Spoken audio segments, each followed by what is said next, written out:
Top Med Talk. This is Top Med Talk, the broadcasting arm of EBPOM, evidence-based perioperative medicine. The EBPOM World Congress is taking place this year between the 7th and the 9th of July at the British Library in London. Check out ebpom.org now. Hello, welcome to Top Med Talk. I'm Andy Cumpstey, and I'm really excited to be doing another one of our fantastically new Breaking Trials episodes with my co-editor-in-chief, Professor Mike Grocott. Andy, lovely to be here. We're really looking forward to... we've had a little bit of a pre-chat, so I know something about what's coming up, and that this is a really great study. Really looking forward to hearing about it from our guest, The fantastic Professor Kate Leslie. Thank you very much for having me on the podcast. So Kate, let's set the scene. We'll get into the background about what this is in a second, but tell us the trial we're going to talk about first, and then we can talk about the background as to why this trial is important and why you decided to do it. So this is the SNaPP study, Sugammadex, Neostigmine and Postoperative Pulmonary Complications. During the pandemic, I reviewed a paper and wrote an editorial in Anesthesiology about a retrospective cohort study on this subject and called for more research. I was walking around Royal Park with my colleague David Story. We cooked up the idea to actually do this study. I wrote the protocol, we applied for a grant, and then we applied again and again and again, and then we finally got the grant. So, Kate, as an anaesthetist who no longer anaesthetises, so my practice is now adult intensive care, why is this an important question? Well, postoperative pulmonary complications are quite common, depends how you measure them, but occurring in at least 15 to 20% of patients having major thoracic or abdominal surgery. It's a terrible experience for the patient, being hypoxic and feverish and having pneumonia. It's very uncomfortable. It increases hospital length of stay, substantially increases the resources required for care, and it's associated with long-term adverse outcomes. So it hasn't received as much attention as some of the other postoperative complications, including myocardial injury and acute kidney injury, and also postoperative cognitive decline. So we were really keen to look for an intervention that might reduce the rate of PPCs. There were hitherto no firmly established preventive measures for postoperative pulmonary complications. So we've used neostigmine for 40, 50 years, long time, and we all know that there is a substantial rate of residual neuromuscular blockade with the use of neostigmine. It has a ceiling effect. There is a maximum dose in the product information of 5 milligrams, and we know that postoperative residual neuromuscular blockade impairs the ability of patients to protect their airway and to breathe adequately. So that puts them at risk of alveolar collapse and aspiration of pharyngeal or gastric contents. There was a lovely set of review articles in Anesthesiology a couple of years ago that showed the underlying pathophysiology of those two things in the generation of atelectasis and pneumonia. It's a combination of immune and inflammatory problems, both local and systemic. And I'm beginning to think that a bit of a problem with postoperative pulmonary complications will combine with a bit of myocardial injury and a bit of AKI and a bit of cognitive decline to be a constellation of things that together result in bad outcomes due to this sort of global immune inflammatory problem. And without labouring the point, these are two fundamentally different drug classes. It's not just a case of two similar drugs we're giving patients, and also there's already global variation in the use of these drugs. Did that feed into the design as well? Yes. So Sugammadex is an encapsulating agent. Neostigmine is a competitive antagonist.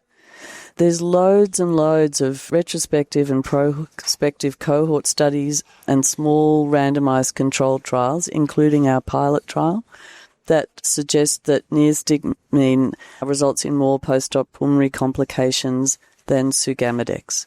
And this is based on the fact that's also documented that patients are less likely to have residual neuromuscular blockade with Sugammadex than they are with neostigmine.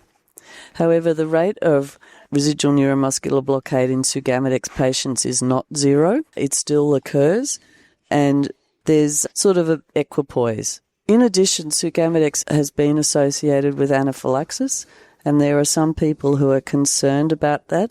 And also, because we're reversing rocuronium, there's a kind of double jeopardy there. So Sugammadex costs a different amount in different countries in the world. Until very recently, before it went off patent, it was very expensive and only available in certain places. It's come off patent and it's more widely available, but it's not available in lower and middle income countries. So one of our incentives was to provide some really good evidence that might encourage people who purchase drugs for hospitals to consider making Sugammadex available. And I'm guessing you did an evidence synthesis process as part of that, the grant submission. What was is what you've just described the state of play before you started, or is there anything else that we should know? No, so we did a survey of our trials group members and they all said this was a very important question. There was a range of people, I always use Sugammadex, I never use Sugammadex. So we saw a range of variability in practice, which is what you want to see. We did a pilot study to show it was feasible to recruit the patients, and we did a systematic review the first author was Ben Olesnicki, and that showed that if you look at all of the currently available evidence that there's a reduction in postoperative pulmonary complications in patients who receive Sugammadex. So taking all of that starting information and that excellent background, tell us more about the SNaPP study. Who is it looking at these complications in? Where was it conducted? And how was the trial designed and set up? Following the usual model of trials in Australia, the study was based at the University of Melbourne, where the trial coordinating centre was. We partnered with the Australian and New Zealand College of ANZCA Clinical Trials Network. And through them, we accessed 45 sites in Australia, New Zealand and Hong Kong. And they were a range of major hospitals and regional hospitals and some private hospitals. We recruited patients who are aged 40 years or over, having major abdominal or thoracic surgery lasting at least 2 hours with an overnight stay. And we randomized them just after induction of anesthesia to Sugammadex or Neostigmine. But we didn't tell the anaesthetist what the randomization result was until just before wound closure. And that's because we wanted the anaesthetist to give a similar anesthetic in the two groups, one which could be reversed by Neostigmine because that's the predominant neuromuscular reversal agent worldwide. So the anaesthetists were not blinded. There's two reasons for that, but the main one was it's not possible to blind an anaesthetist to Sugammadex because of its obvious physiological effects.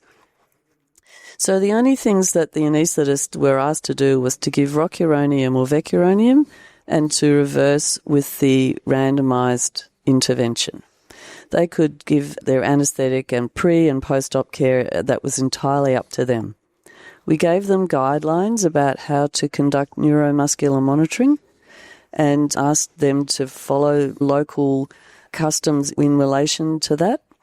And those guidelines emphasise the need to use quantitative neuromuscular monitoring and also to not extubate patients unless their train-of-4 ratio is greater than 0.9. Tell me a little bit about adherence to the protocol before you start telling us about the results. Certainly. So the baseline characteristics of the patients were equivalent in the two groups. They were aged about 62 years mean age and they were equal proportion of male and female patients. More than half of the patients had high ARISCAT scores. That's a scoring system for risk of PPCs. About 15% were having thoracic surgery and the rest were having upper abdominal and lower abdominal surgery. About 75% of the patients received rocuronium and 25% received vecuronium. About 85% of the patients had quantitative neuromuscular monitoring, that is accelerometry, during the case of quantitative neuromuscular monitoring. But not all the patients actually had a train-of-4 ratio measured at extubation. There's lots of reasons why that might have happened, which we didn't record the specifics of. But of the patients who did have a train-of-4 ratio measured at tracheal extubation, 87% of patients in the Sugammadex group and 64% of patients in the Neostigmine group had a train-of-4 ratio of greater than or equal to 0.9.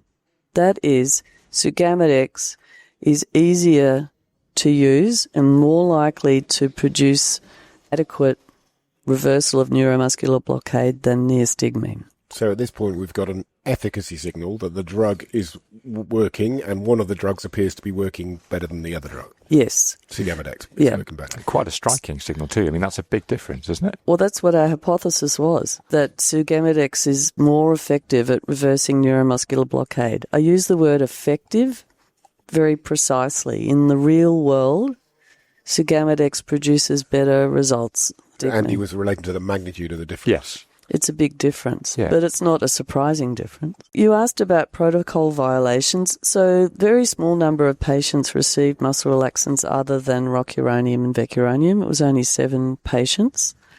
In terms of crossover, which was anticipated based on the exigencies of anesthesia and the safety of the patients, 90 patients, or 5%, of the neostigmine patients received Sugammadex as their initial reversal agent, and 7 patients, or 0.4% of patients in the Sugammadex group, received neostigmine as their first agent. So there was crossover, and this was about at the level that was anticipated, because the jobbing anaesthetists listening will know that lots of things happen during surgery that make the patient's oxygenation and ventilation might be a problem. The surgery might not have gone very well. There may be some reason why they want to extubate the patient quickly. You know, waiting and waiting and waiting for it to wear off. You know, sometimes that's unacceptable. And we saw that issue come up in the further reversal in the operating room results, which was that 17% of the patients in the neostigmine group and 3.6% of the patients in the Sugammadex group received further reversal in the operating room. And can you characterise what that reversal was? Yes. In the neostigmine group, the further reversal was nearly always Sugammadex. So just before we get the punchline, your primary outcome, if you're in the neostigmine group, both through non-adherence to the protocol, say protocol violation, and through secondary administration, you've got a very significant chance of also having had Sugammadex, whereas the reciprocal is not true. Correct. There's a relatively new framework in randomized trials. It's called the ESTIMAND framework. And our chief statistician, Sabina Bright, who is just incredibly good, and her associate, Phoebe Fitzpatrick, worked with us to come up with the ESTIMAND for our trial. And we chose the treatment strategy.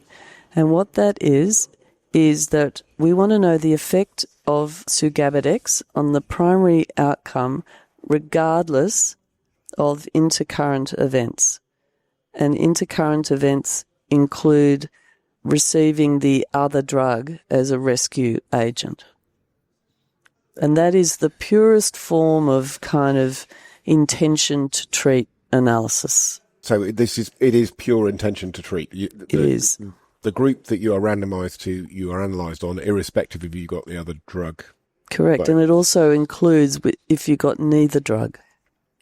Got you. And in anticipation of the result, you've already told us that Sugammadex was more efficacious, effective. So one would expect that if anything, it would dilute any difference if it's spilling over into the neostigmine group, rather than strengthen a difference. There are other analyses that you could do. You could look at patients who received the allocated intervention and exclude patients who didn't receive any reversal.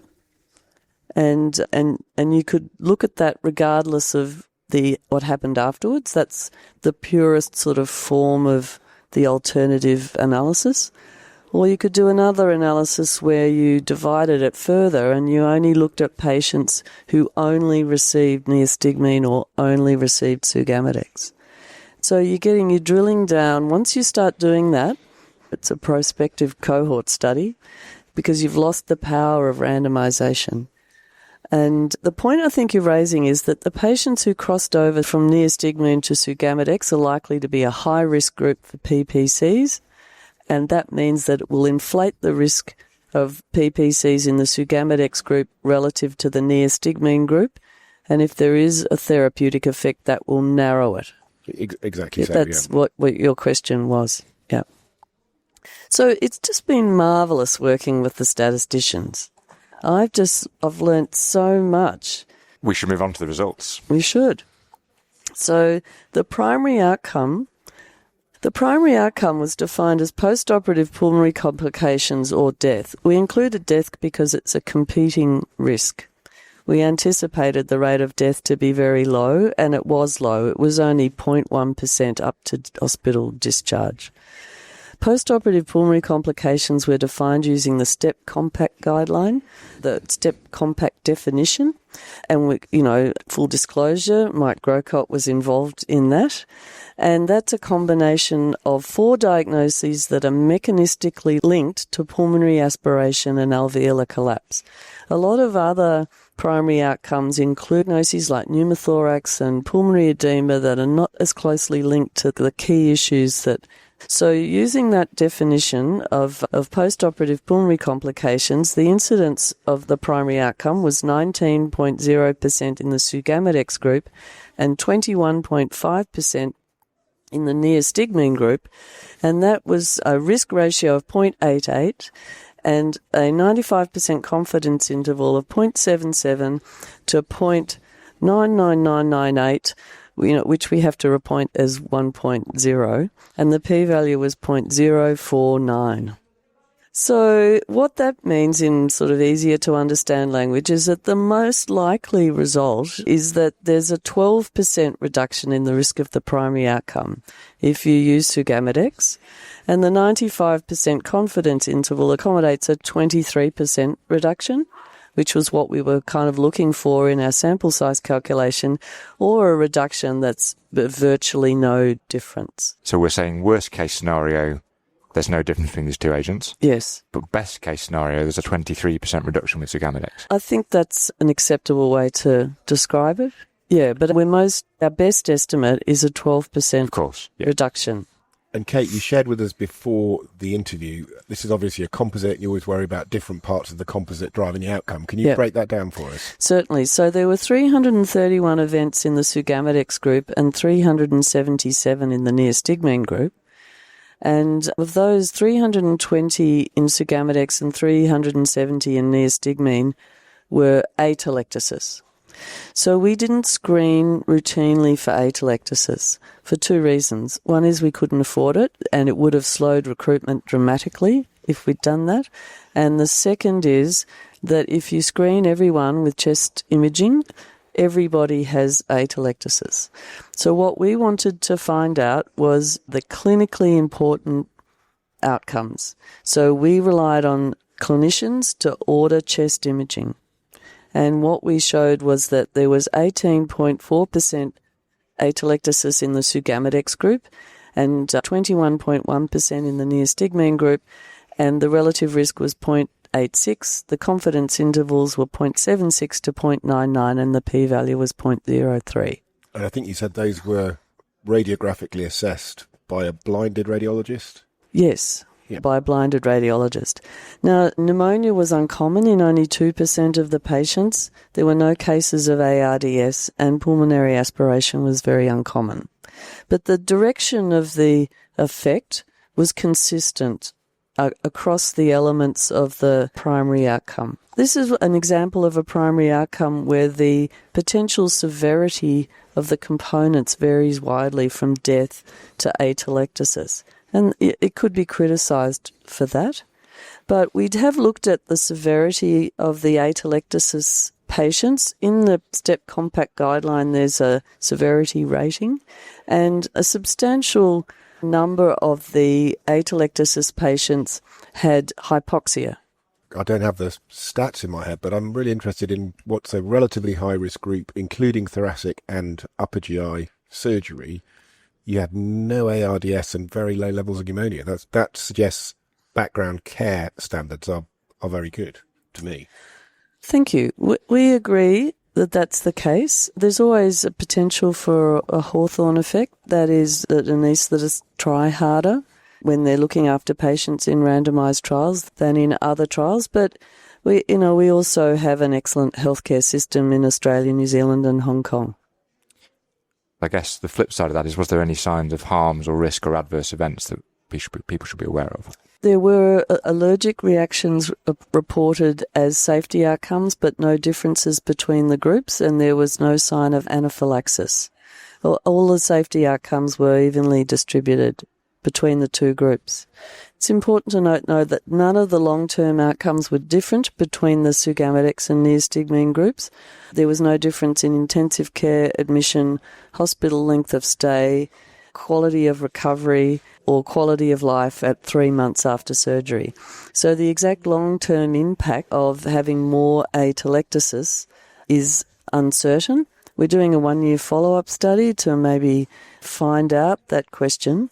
But I think the bottom line is that Sugammadex is easier to use. It's easier to achieve complete reversal of neuromuscular block with Sugammadex, and it probably provides a 12% reduction in the risk of atelectasis. Kate, have you done a cost-effectiveness, any sort of health economic analysis of this, or do you have one planned? We have one planned, yes. So we have partnered with that group at the University of Melbourne, and that's one of the 5 sub-studies that we have coming out of the trial.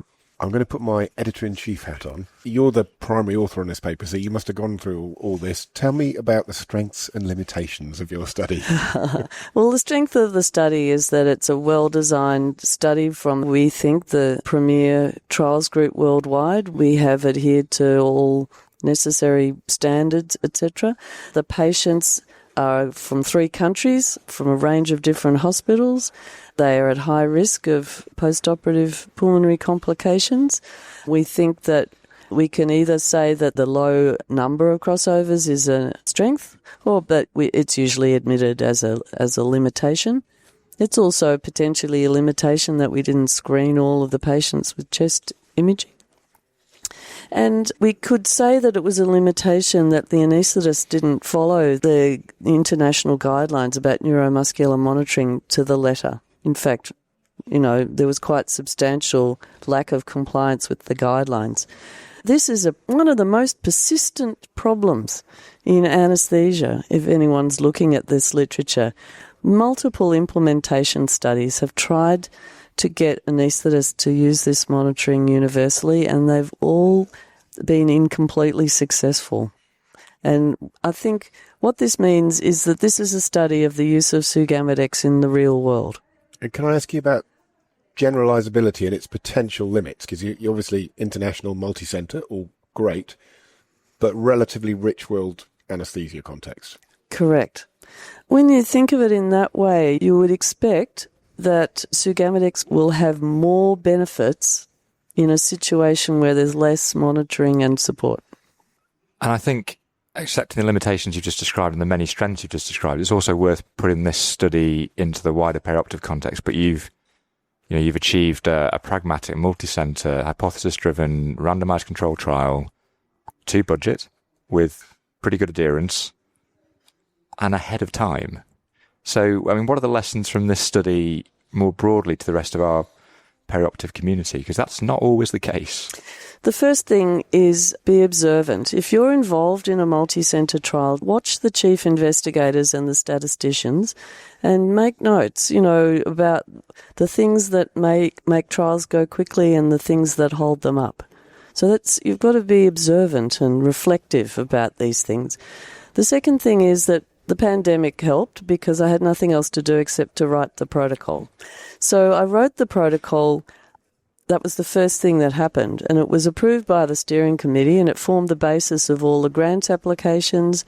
It formed the basis of the pilot study, and then the CRF and protocol from the pilot study were almost identical to those in the main trial. That meant that we got the grant on December the 21st, ethics approval in February, and the first randomisation was in July. So we got the trial up and running in 6 months over Christmas. So that's a bit of a record. And the second thing is that we didn't change the protocol during the trial. So we reduced the ethics and governance burden on our sites. Thirdly, it was a pragmatic trial. The anaesthetists could do whatever they like except for these 2 things. And fourthly, our sites are experienced with other trials. They're really well supported by the ANZCA CTN and by the University of Melbourne Trial Coordinating Centre, led by Sophia Sideropoulos, who was amazing. So people often ask how we get people to, sites to participate, and I think it's because the fellows of the College of Anaesthetists in Australia and New Zealand feel ownership of the trials because they contribute to the support of them through their subscriptions. Interesting listening to your reflections. So obvious things like it's a team effort, your core team, and the broader ANZCA team endeavour, which I think we all admire.